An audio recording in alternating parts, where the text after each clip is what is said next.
Hello student, आज हम class 11th की हॉर्नबिल बुक का इंग्लिश की जो टेक्स्ट बुक है उसका 5th lesson the ailing planet पढ़ेंगे। The ailing planet the green movement's role, जो कि नानी पलकीवाला ने इसको लिखा है। तो इस चैप्टर में हम पढ़ेंगे अर्थ के बारे में। जो अर्थ हमारा प्लैनेट है उसके बारे में पढ़ेंगे कि कैसे ह्यूमन बीइंग अर्थ को अपनी एक्टिविटी से डिस्ट्रॉय कर रहा है। तो इस पूरे लेसन में हमें अर्थ के बारे में पढ़ना है और उन चीज़ों के बारे में पढ़ना है जिससे अर्थ डिस्ट्रॉय हो रही है और क्या स्टेप हम ले सकते हैं अर्थ को प्रोटेक्ट करने के लिए और हमें क्या करना चाहिए। तो ये पूरा चैप्टर अर्थ के बारे में ही है, द एलिंग प्लैनेट। आइए हम अपने चैप्टर पे आते हैं। One can not recall any moment in world's history which has gripped the imagination of entire human race so completely and so rapidly as the green movement, which started nearly 25 years ago. In 1972, the world's first nationwide Green Party was founded in New Zealand. Since then, the movement has not looked back. One can not recall, recall means होता है याद करना। Any movement यानी कि कोई भी आंदोलन, movement मतलब यहाँ आंदोलन से है। इन वर्ल्ड्स हिस्ट्री यानी विश्व के इतिहास में, which has gripped, gripped means होता है पकड़ बनाना, इमेजिनेशन मीन्स होता है कल्पना पर या विचारधारा पर, of the entire human race यानी समस्त मानव जाति पर, सो कम्प्लीटली इतनी पूरी तरीके से, एंड सो रेपिडली इतनी तेज़ी से, एज द ग्रीन मूवमेंट जितना कि हरियाली आंदोलन ने, विच स्टार्टेड जो कि शुरू हुआ, नियरली 25 ईयर्स एगो लगभग 25 साल पहले। यानी कि इसका पूरा मीनिंग ये होगा कि कोई one can not recall any movement यानी कोई ये याद नहीं कर सकता कि विश्व के इतिहास में किसी भी आंदोलन ने इतनी समस्त मानव जाति की सोच पर इतनी पूर्ण पकड़ और इतनी तेज़ पकड़ बनाई हो जितना कि हरियाली आंदोलन ने, जो कि 25 वर्ष पहले शुरू हुआ। अब हम अपनी अगली लाइन देखते हैं। In 1972 the world's first nationwide green party was founded in New Zealand. यानी कि 1972 में संसार की पहली राष्ट्रव्यापी, नेशन वाइड यानी पूरे राष्ट्र में, तो ये पहली राष्ट्रव्यापी हरियाली पार्टी, ग्रीन पार्टी मीन्स हरियाली पार्टी, वाज फाउंडेड मीन स्थापना हुई, in New Zealand.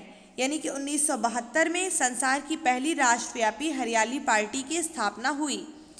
Since then the movement has not looked back, since then तब से, the movement has not looked back यानी कि आंदोलन ने पीछे मुड़ के नहीं देखा, यानी कि वो आगे ही आगे बढ़ता गया, ये यहाँ कहने का मतलब है।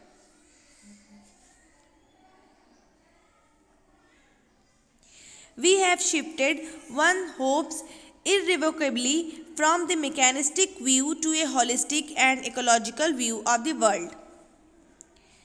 We have shifted one hopes यानी हमने विचारों को, यानी जो हमारे विचार थे उसको शिफ्ट किया, यानी उसको अपने विचारों को खिसकाया। इर्रेवोकेबली मतलब ये होता है कि स्थायी, ऐसी जगह जहाँ से मुड़ा ना जा सके, स्थायी।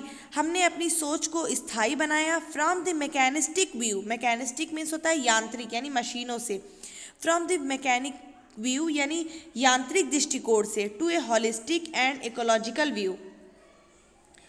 हॉलिस्टिक और इकोलॉजिकल मीन्स होता है, हॉलिस्टिक मीन्स सार्विक यानी पूर्ण रूप से, और इकोलॉजिकल मीन्स पर्यावरणीय, व्यू ऑफ द वर्ल्ड। तो ये क्या कह रहा है राइटर कि हमने क्या किया, अपनी विचारधारा को स्थायी किया यांत्रिक दृष्टिकोण से हटाकर, किधर, सार्विक और पर्यावरणीय। It is a shift in human perception, perception means होता है किसी के बारे में कोई विचारधारा बनाना। It is a shift in human perception as revolutionary as that introduced by Copernicus, who taught mankind in the 16th century that the earth and the other planets revolved round the sun.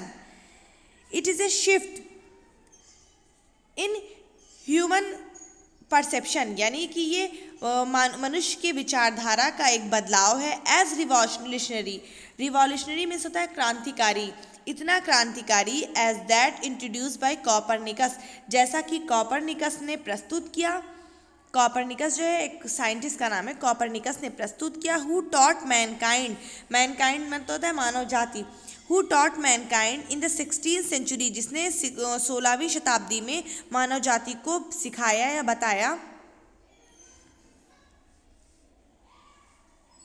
That the earth and the other planets revolve round the sun, कि planet means the ग्रह और revolve means घूमते हैं। या Copernicus ने क्या बताया? Copernicus ने बताया कि पृथ्वी और दूसरे ग्रह सूरज के चारों ओर चक्कर लगाते हैं। For the first time in human history there is a growing world wide consciousness that the earth itself is a living organism. For the first time in human history, यानी कि मानव इतिहास में पहली बार, for the first time in human history there is growing world wide consciousness. World wide means विश्वव्यापी, यानी समस्त विश्व में। कॉन्शियसनेस मीन्स होता है चेतना, यानी कि for the first time in human history, यानी कि मानव इतिहास में पहली बार विश्वव्यापी चेतना बढ़ रही है। That the earth itself is a living organism, की जो पृथ्वी जो है वो एक जीता जाता ऑर्गेन है, यानी एक जीव है।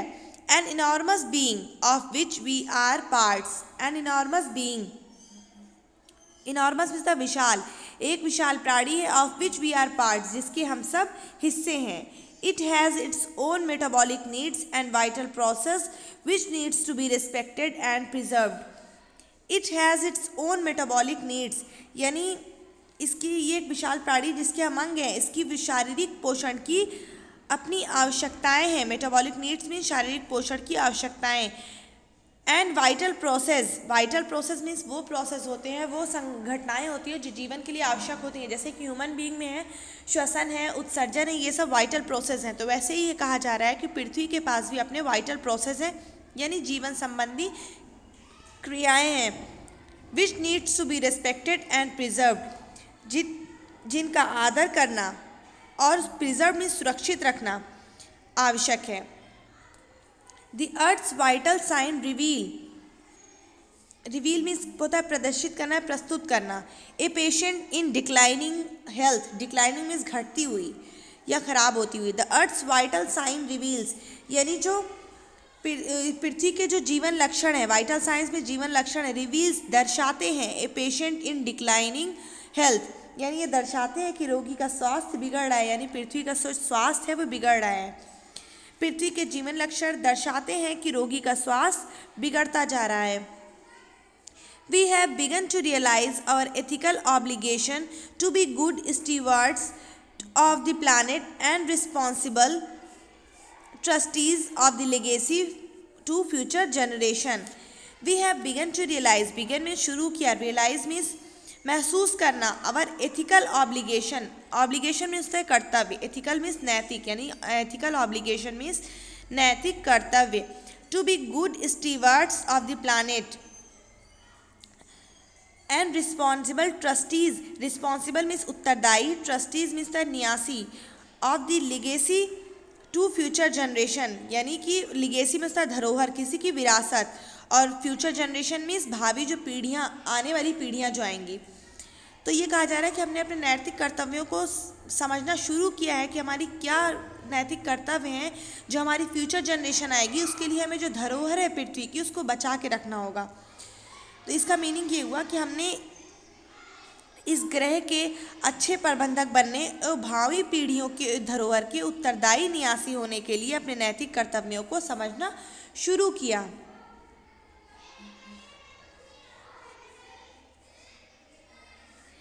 The concept of sustainable development was popularized in 1987 by the World Commission on Environment and Development.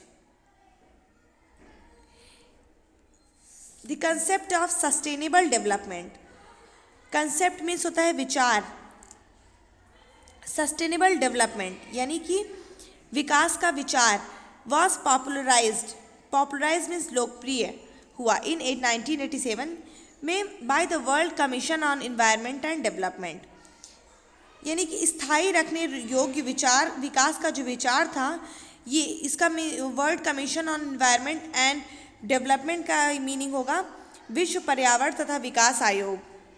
ठीक है, तो इसका पूरा मीनिंग ये होगा स्थायी रखने योग्य विकास का विचार विश्व पर्यावरण तथा विकास आयोग ने 1987 में लोकप्रिय बनाया।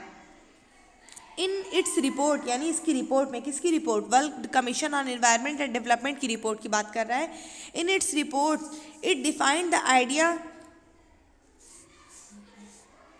Idea as development that meets the need of the present without compromising the ability of future generation to meet their needs। यानी कि ये कहा जा रहा है कि डेवलपमेंट वो सही है जो जिसमें कंप्रोमाइज़ ना किया जाए फ्यूचर जनरेशन की जो नीड है। इसका मतलब ये कहा जा रहा है कि हम ऐसे नुकसान पृथ्वी को ना पहुंचाएं जिससे जो आने वाली जनरेशन है उनके लिए प्रॉब्लम हो जाए। जैसे हम लोग बहुत ज़्यादा पेड़ काट के घर बना रहे हैं, पूरा खेतों को ख़त्म किया जा रहा है, डिफॉरेस्ट कर देते हैं, तो हम जंगलों को ख़त्म कर रहे हैं, तो जो आने वाली फ्यूचर जनरेशन होगी उनके लिए हम इन्वायरमेंट को ख़राब कर रहे हैं। तो वही चीज़ है, ये कहा जा रहा है कि इन्होंने अपनी रिपोर्ट में यही चीज़ कही कि ऐसा काम, ऐसा डेवलपमेंट ना किया जाए जिससे आने वाली जो फ्यूचर पीढ़ियां हैं, जो हमारी फ्यूचर जनरेशन है, उनके लिए उनकी नीड जो है उसमें प्रॉब्लम हो। तो उन्होंने अपनी रिपोर्ट में जो विकास की परिभाषा दी वो ये दी, development that meets the need of the present without compromising the ability of future generation to meet their needs. यानी ऐसा विकास जो भावी पीढ़ियों को अपनी आवश्यकताओं की पूर्ति करने की क्षमता को जोखिम डाले भी ना हो, यानी उन्हें नुकसान पहुंचाए भी ना हो, आज की आवश्यकताओं को पूरा करता हो। विदाउट स्ट्रिपिंग, दैट इज, यानी कि अर्थात, दैट इज मीन्स अर्थात, that is without stripping the natural world of resources future generation would need। stripping means नष्ट करना, खत्म करना, अर्थात प्राकृतिक विश्व को उन स्रोतों से वंचित किए बिना जिनकी फ्यूचर जनरेशन वुड नीड, जिनकी भावी पीढ़ियों को आवश्यकता होगी। तो आज के लिए इतना ही, फिर हम अपने नेक्स्ट वीडियो में इसके आगे पढ़ेंगे। अगर आपने अभी तक हमारे चैनल को सब्सक्राइब नहीं किया है तो सब्सक्राइब करके बेल आइकन दबाना ना भूलें, जिससे हम जब भी वीडियो अपलोड करें आप तक नोटिफिकेशन पहुंचता रहे। Thank you.